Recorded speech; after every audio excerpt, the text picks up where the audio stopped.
ये एक जांच की कहानी है, एक ऐसे अपराध की जिसमें खून खराबा नहीं हुआ, लेकिन लाखों लोगों की आवाज को हमेशा के लिए खामोश कर दिया गया। ये कहानी है पश्चिम बंगाल के उन मतदाताओं की जो एक दिन अचानक गायब हो गए।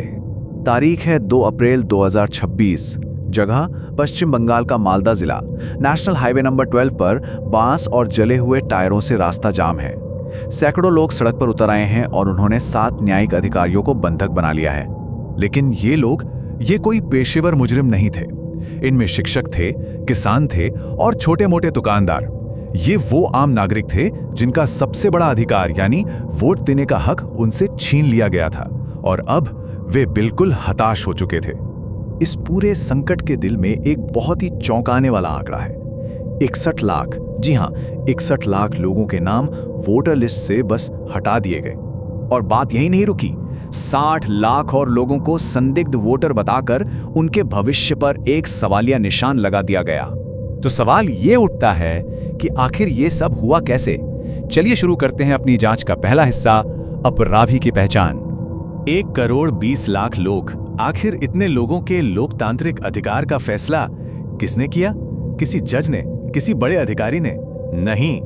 इसका जवाब है एक सॉफ्टवेयर, एक ऐसा सॉफ्टवेयर जिसे इस्तेमाल करने से पहले ठीक से परखा तक नहीं गया था। इस पूरी प्रक्रिया को एक बड़ा भारी भरकम नाम दिया गया, विशेष गहन संशोधन या CIR।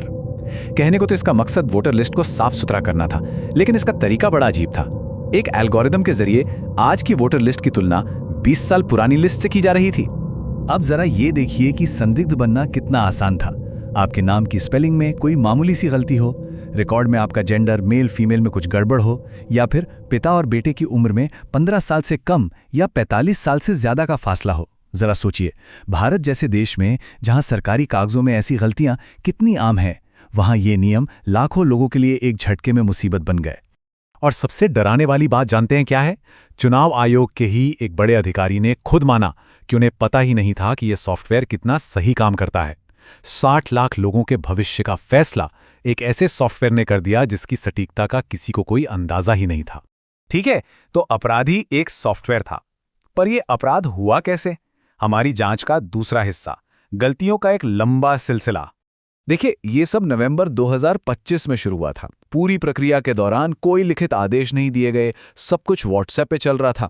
फिर आया 24 मार्च 2026, जब सॉफ्टवेयर ने एक झटके में राज्य के सभी 7 करोड़ वोटरों को ही संदिग्ध घोषित कर दिया। बाद में इसे तकनीकी गड़बड़ी कहकर ठीक तो किया गया, लेकिन 28 फरवरी को जो फाइनल लिस्ट आई वो गलतियों से भरी हुई थी। सोच कर देखिए, कोई कागजी कार्यवाही नहीं, कोई आधिकारिक सूचना नहीं, बस व्हाट्सएप मैसेज और लाखों लोगों के वोट देने का अधिकार खत्म। ये पूरी प्रक्रिया की पारदर्शिता और जवाबदेही पर एक बहुत बड़ा सवाल खड़ा करता है ना?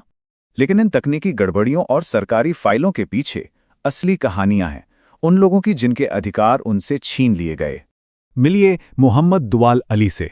ये कारगिल युद्ध में देश के लिए लड़े थे, गोलियां खाईं, इन्होंने अपने सेना के सारे दस्तावेज दिखाए, लेकिन चुनाव आयोग के उस सॉफ्टवेयर के लिए वे एक संदिग्ध नागरिक थे। और ऐसा सिर्फ आम लोगों के साथ नहीं हुआ। कलकत्ता हाईकोर्ट के रिटायर्ड जज जस्टिस शाहिदुल्ला मुंशी, उनका नाम भी लिस्ट से गायब था। उन्होंने कहा, यह बहुत अपमानजनक था। सोचिए, अगर एक रिटायर्ड जज को अपना वोट बचाने के लिए मीडिया का सहारा लेना पड़े तो एक आम आदमी की क्या हालत होगी? ये लिस्ट बहुत लंबी है। वर्ल्ड कप जीतने वाली क्रिकेटर ऋचा घोष से लेकर बंगाल की पहली महिला चीफ सेक्रेटरी तक, सरकार के मंत्री, डॉक्टर, वकील और तो और जो चुनाव अधिकारी खुद ये लिस्ट बना रहे थे, उनका नाम भी संदिग्ध लिस्ट में था। इस सॉफ्टवेयर ने सच में किसी को नहीं बख्शा। तो क्या ये सब बस एक बहुत बड़ी तकनीकी गलती थी, या फिर इसके पीछे कोई और ही कहानी है? चलिए सबूतों पर एक नजर डालते हैं। जब ये प्रक्रिया शुरू हुई थी तो कहा गया था कि इसका मकसद बांग्लादेश से आए अवैध घुसपैठियों को पहचानना है, लेकिन डेटा कुछ और ही कहता है। जिन इलाकों में बांग्लादेश से आए हिंदू शरणार्थी, खासकर मथुआ समुदाय के लोग रहते हैं, वहां औसत से लगभग 2 गुने वोटरों को संदिग्ध बताया गया। अब इस चार्ट को जरा ध्यान से देखिए। रानीनगर विधानसभा क्षेत्र में जहां हिंदू आबादी ज्यादा है, वहां सिर्फ 3% वोटर्स को संदिग्ध माना गया, लेकिन उसी विधानसभा के मुस्लिम बहुल बूथों पर यह आंकड़ा सीधे 58% पर पहुंच गया। 3% और 58%, एक ही नियम, एक ही सॉफ्टवेयर, पर नतीजा इतना अलग। और ये पैटर्न और भी साफ हो जाता है जब हम कैलकाटा पोर्ट को देखते हैं।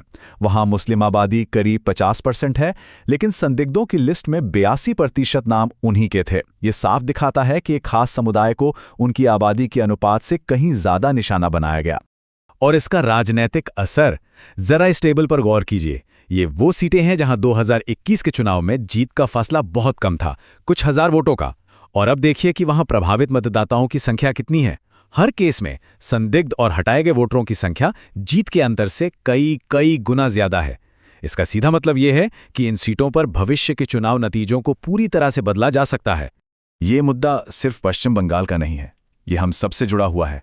हर उस नागरिक से जो मानता है कि वोट देना एक अधिकार है, कोई मेहरबानी नहीं। तो अब आगे क्या? अगर कोई पश्चिम बंगाल का मतदाता है तो अभी भी कुछ किया जा सकता है। सबसे पहला काम, चुनाव आयोग की वेबसाइट पर जाइए और लिस्ट में अपना नाम चेक कीजिए। अगर नाम गायब है तो घबराने की जरूरत नहीं। आप ऑनलाइन और ऑफलाइन दोनों तरीकों से अपील कर सकते हैं ताकि आपका नाम वापस जोड़ा जा सके। आखिर में ये कहानी एक बहुत बड़ा सवाल छोड़ जाती है।